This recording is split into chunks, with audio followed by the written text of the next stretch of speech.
Hello everyone, I'm Luis and today I'm talking about HPTLC analysis of agave carbohydrates.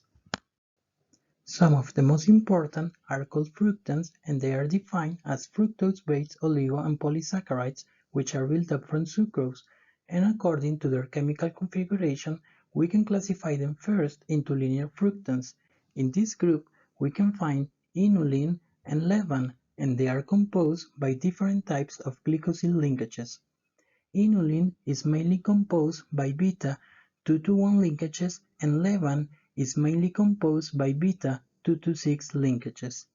In this group we can also find the neo series, which are differentiated from the regular series because of the position of glucose. In neo series, glucose is always internally located, while in the regular series, glucose is always at terminal position.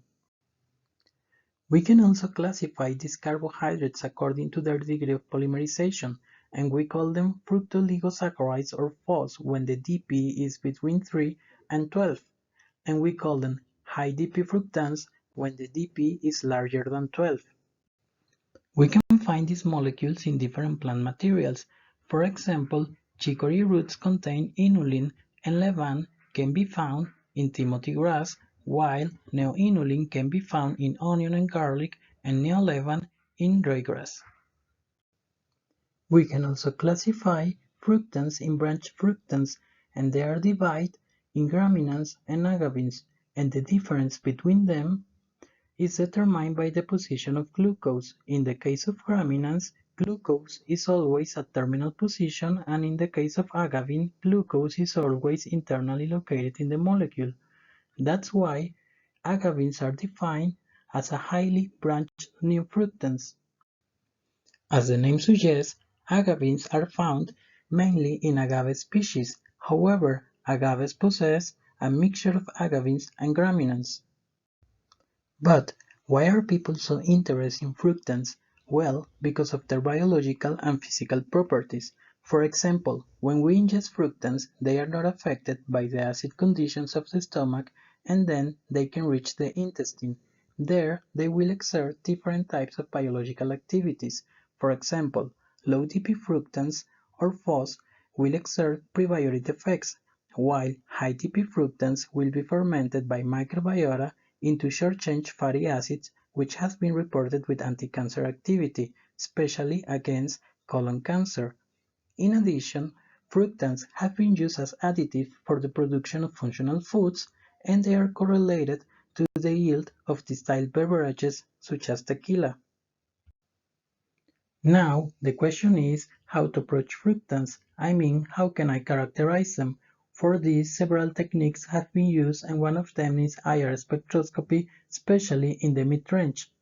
Here we can watch a typical pattern of agave fructans, and one of the most important signals is a band located around 920 centimeters, which is an indicative of beta 2-1 linkages commonly found in inulin molecules.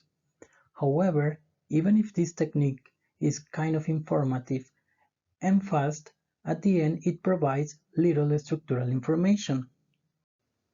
In this sense, HPLC path, which means high-performance anion exchange chromatography coupled to pulse and parametric detection, is a more informative technique that allows for the separation of fructans according to their degree of polymerization, and if we have the proper standard compounds, we can also get quantitative data. In addition, we can get information about the structures of these molecules. For example, when we analyze linear fructans, we will get symmetric peaks, while when we analyze branched fructans, we will get more irregular patterns, and the pattern will be more irregular as the dP of the fructan increases. However, we cannot distinguish between gramineans and agavines, and this technique is time-consuming since one run can take up to 75 minutes depending on the complexity of the polydispersed mixture. If I want to get more information about the structures of these molecules, I will make use of GCMS analysis by means of partially methylated aldehyde acetates, which depending on the type of glycosyl linkage it will produce different types of chromatographic patterns. Here we can see a typical pattern of agave fructans, and as I mentioned, agaves possess a mixture of graminans and agavins. That's why here we can see a peak for terminal glucose and a peak for internal glucose. If this was a pure mixture of agavins, we would miss the peak for terminal glucose. In addition, we can also get information about the molar distribution of each linkage, and then propose potential molecular structures. However, this technique requires difficult derivatization procedures and also is extremely time-consuming. The issue with the time of analysis can be solved by parallel analysis of samples by TLC. Nevertheless, TLC is limited to resolve dp ranges between 12 and 14 units, which correspond to the aFOS fraction. However, regular TLC is poorly reproducible, especially among labs. Then, we question ourselves if HPTLC coupled with multivariate data analysis could solve the limitations of TLC, and if the aFOS fractions were enough to determine differences between agave species and agave age. To answer this question, we collected two agave species, agave angustifolia and agave potatorum, in Oaxaca, Mexico, and the specimens were ranging from 1 to 6 years old. After sample collection, we performed fructan extraction, and at the end we precipitated the high dp fructans and kept only the aFOS fraction for further analysis. The aFOS fraction were analyzed by HPAC-PAT, which was our reference technique, and by HPTLC using three derivatization reagents, aniline, alpha-naphthol, and orcinol, and data was extracted in all the color channels produced by the RTLC software. After data extraction, we perform multivariate data analysis and compare both techniques. First, the analysis by HPAC showed a typical chromatographic pattern of branched fructans in agave samples. With help of some standards, we identified some carbohydrates including glucose, fructose, sucrose, and aFOS from dp3 to dp5. We also precipitate a rafting sample to determine where was the range of dp12, the limit of the aFOS fraction. Then, we use information only from the glucose peak until the dp12 limit for multivariate data analysis. As expected, by approaching HPAC data through chemometrics, we were able to get a good separation according to agave species and agave age. Interestingly, samples from 1 to 3 years old were clustering together, and samples from 4 to 6 years old were clustering together too, forming another group. Then we decide to create a new model using a binary age classification with plants younger than 4 years and plants older than 3 years old.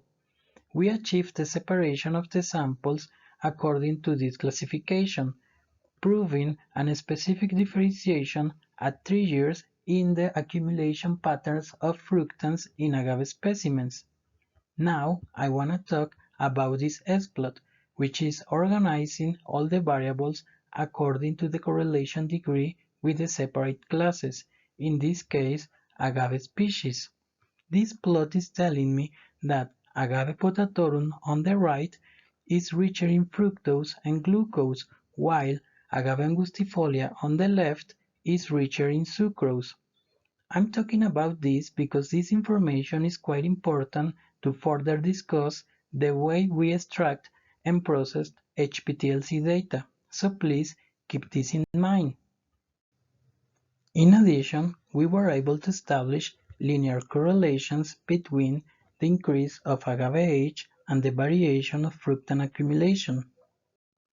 Now, we can see some examples of HPTLC data of agave carbohydrates derivatized with aniline, alpha-naphthol, and orcinol.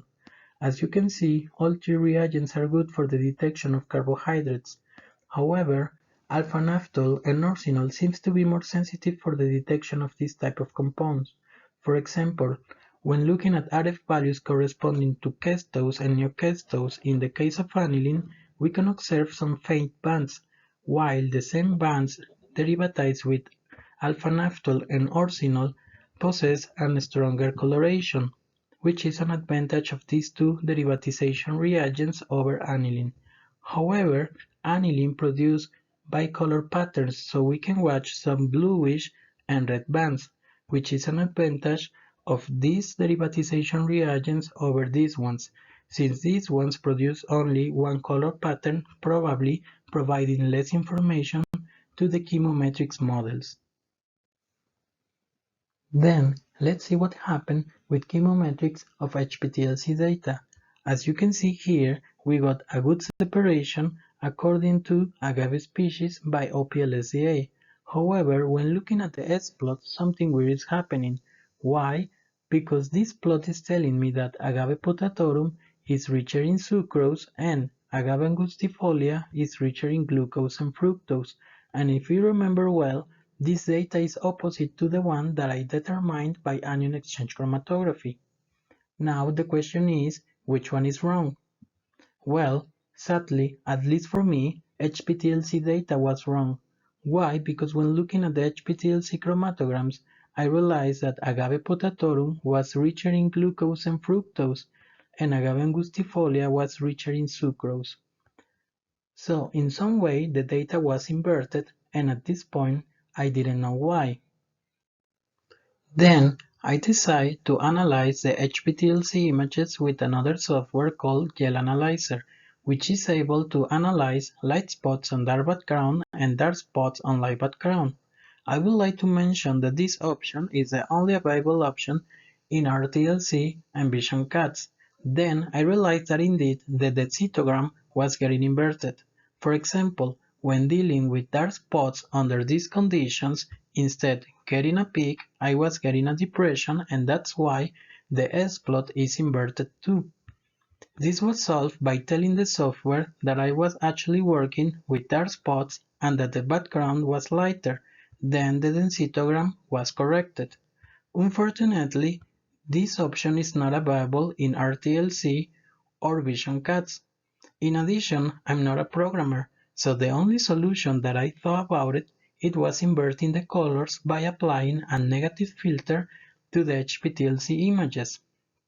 Then, when I analyzed these negative images under these conditions, the densitogram was also corrected, and finally I was happy again. Now, we were sure of applying this negative filter in all HPTLC images before their extraction. Here we can see some examples of what the HPTLC images looks like after negative inversion. Then, all the chemometrics analyses were performed again to check the quality of the models.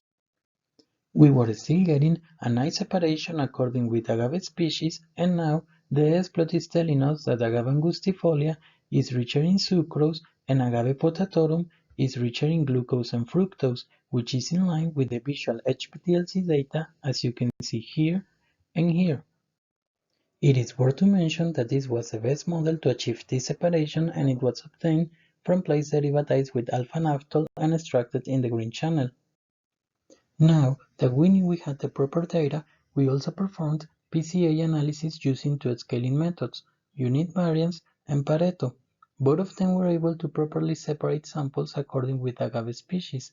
However, unit variance produced a better separation according with this factor, and it was also better for classifying samples according with agave age.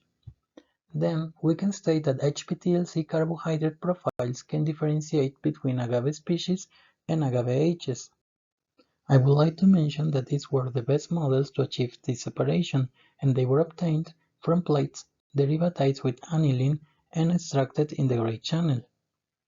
We also divide the sample set data in individual species, and then the classification according with agave age was clearer, especially in agave angustifolia. We continue by creating a new model using a binary age classification with plants older than 3 years and plants younger than 4 years. We achieved the separation of the samples according with this classification, and the S-plot indicated that plants younger than 4 years accumulate simpler sugars and isomers of DP3. On the other hand, plants older than 3 years accumulate FOS in the range DP6 to DP11, which is in line with the typical fructan accumulation pattern of agave. That is, young specimens accumulate simpler sugars and FOS that will serve for the synthesis of higher DP fructans when the plants get older. I want to mention that this was the best model to achieve the binary age classification, and it was obtained from plates derivatized with aniline and extracted in the gray channel. Finally, we determined correlations between the increase of agave age and fructans accumulation. Moreover, each species was accumulating specific TP fructans over time. For example, agave putatorum was accumulating FOS with TP6, TP10, and TP11. On the other hand, agave angustifolia was accumulating more TP4 and TP9. I would like to mention that these were the best models for finding such correlations, and they were obtained from plates derivatized with orsinol and extracted in the red channel.